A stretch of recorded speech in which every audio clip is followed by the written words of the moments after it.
Joining us again today. Today we're going to talk about vision deficits. And boy, this is a tough one because when you can't see, you feel helpless, you get very anxious, and a lot of things happen to the eye as it ages. One of the things that happens to the eye is that it can't block out the light, and the pupils don't close down. So very often we might be bringing somebody down to the group and we might turn around and face them towards the window to look at the garden while we get other people, and then all of a sudden that person that we brought down, oh, I can't be in this room anymore. I'm getting a headache. I'm going to go back to my room. And what has happened, as much as we thought we were doing a good thing by letting them look at the garden while they waited for other people to come down, actually we were harming them a little bit because the intensity of the light coming in on their pupils didn't close down and it was too bright for them, causing a headache. Another thing that will happen to our older people is that they have no depth perception. And we might be wheeling them down the hall, and you may see somebody that looks like this, and they look freak out and frightened because what's happening as the wheelchair is moving down the hall, it might be moving too fast, and they don't have that depth perception, and they feel like, oh, I'm going to hit that wall. So we want to make sure that we wheel them down at a normal pace, and of course always make sure that you ask them that you can move their wheelchair first before you start to move it, because we don't want to shock them or surprise them. So those things have to happen. The other thing that I want you to know about vision is that their pixels, as the eye ages, their pixels, those little things, little squares that make up the vision on the back of their retina, that does not always clear off as fast as yours and mine do. So basically what this is like is it's like when you look at, say, a minister or a teacher talking up and giving a presentation, and you've been staring at them at the long time. Every once in a while you'll turn away and you'll see the outline of their being or their shadow as your pixels clear off when we've stared at somebody for a long time. Well, with our older people, their pixels do not clear off nearly as fast, so they're seeing this quite often, and sometimes they'll say, oh, there's a vase on that table, don't bump it, because they're actually seeing their pixels haven't cleared off, and then they'll say, oh, it's fine, it's not there, it's okay. They're not having illusions or delusions, it's just that their pixels did not clear off as fast.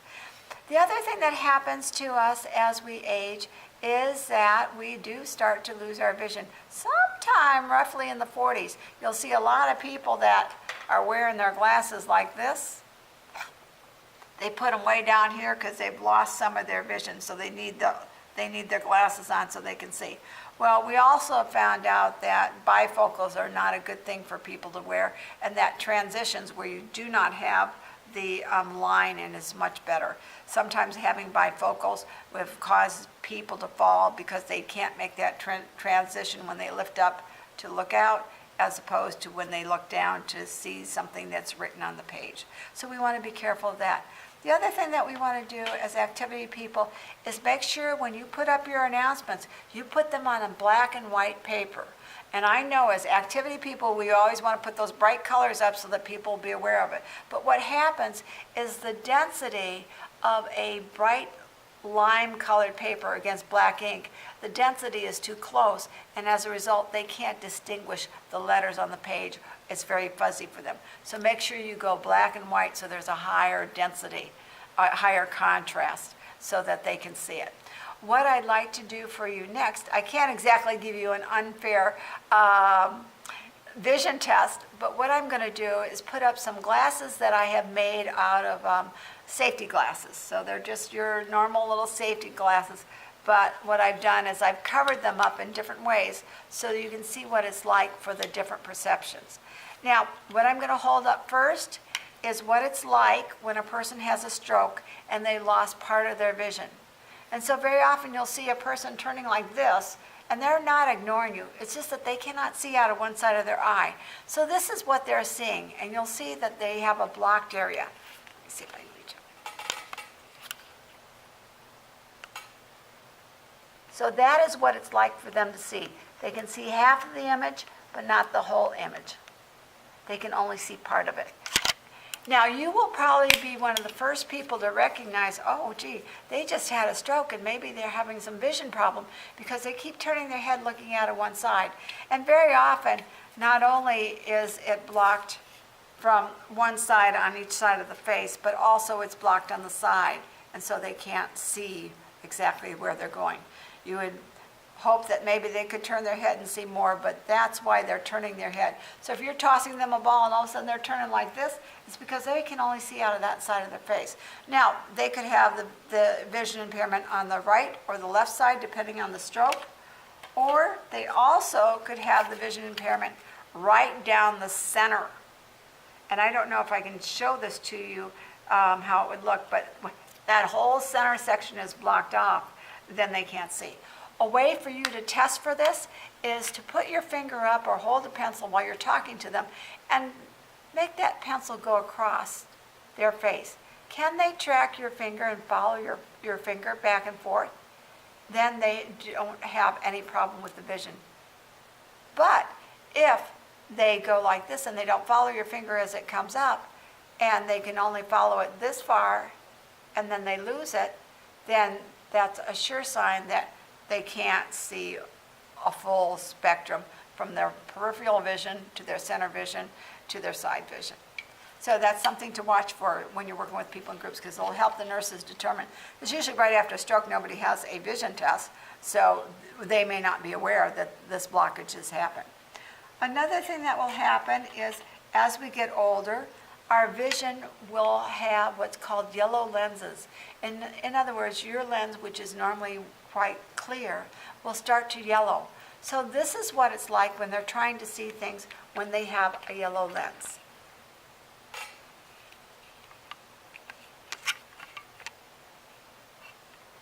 And you probably can't see my finger moving behind here, but this is what it's like when they have yellow lenses.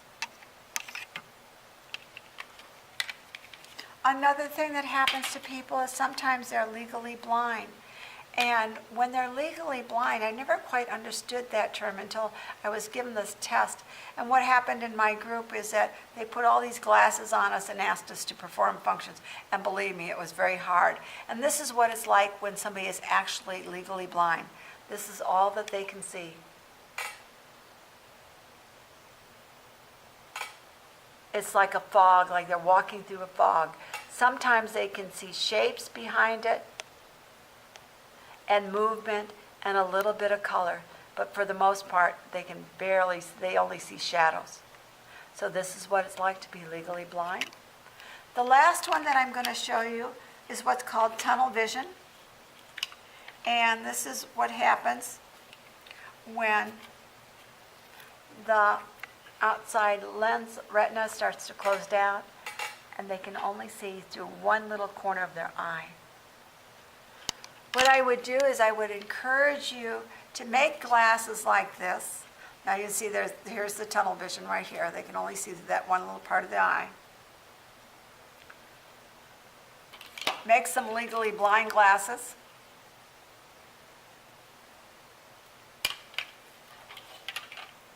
Make the yellow lens. What happens when they start to lose their lens?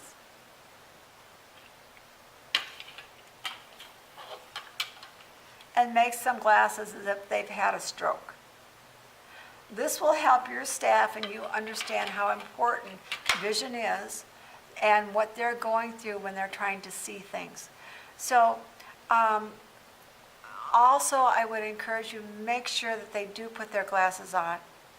When they have their glasses on, please make sure that their glasses are clean, because nothing will give you a headache quicker than a bunch of smudges in your glasses lens where you can't be seeing straight or be seeing out, or there's fingers or there are food marks on it.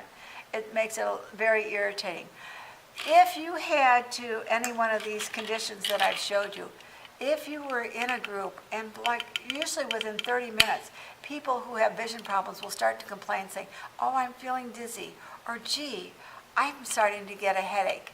And that's because the eye is working so hard to see and have the brain focus on what they're seeing that they actually do get a headache from this. So it's important that we give them a little break from doing the activity or give them a break from reading if that's what they're trying to do, and make sure that we've made them as comfortable as possible. Make sure that their glasses are on straight, make sure that they're clean. If they have any of these conditions, be sympathetic about it. Don't rush them. Give them plenty of time to process and try to see as much as they can. It was really funny. I never really realized how difficult it was when somebody was legally blind until I put on these glasses and I realized how hard it really is for somebody to see. So I would encourage you to do that for your staff so they have an awareness and they don't get impatient when people can't respond or understand as quickly because of this vision deficit. The other thing that I would encourage you to, if you're leading somebody who is blind or partially blind like this, you want to make sure that you don't grab them by the arm and push them. You want to make sure that they're holding on to your arm, and that way they can be guided. Then they feel like they're in more control, and that's really important for you to do. So I hope that's been helpful, and I hope that you will join us another time. Vision is very important, and we want to make sure that they have the most opportunity to be able to see. And when they can't see, I would also encourage you to get balls in your group that have sound in them. So sometimes I go to the pet store and I buy different balls that have sound in them, because when you're throwing a ball at somebody and they have their hands open and ready, if they hear the sound coming, then they'll be able to catch the ball. And every time that we can do something to make somebody more successful in a group with an adaptive equipment to help them overcome a deficit, that's a better day for them. And it's a better day for us too. So I hope this has been helpful about different vision problems that people have, and that you will join us again. Remember, please go to Portland Community College, conniekratti activities. To be the best activity director you can, please go to these tapes and watch as many as you would like, because we want you to be a good activity director. Thank you very much. See you next time.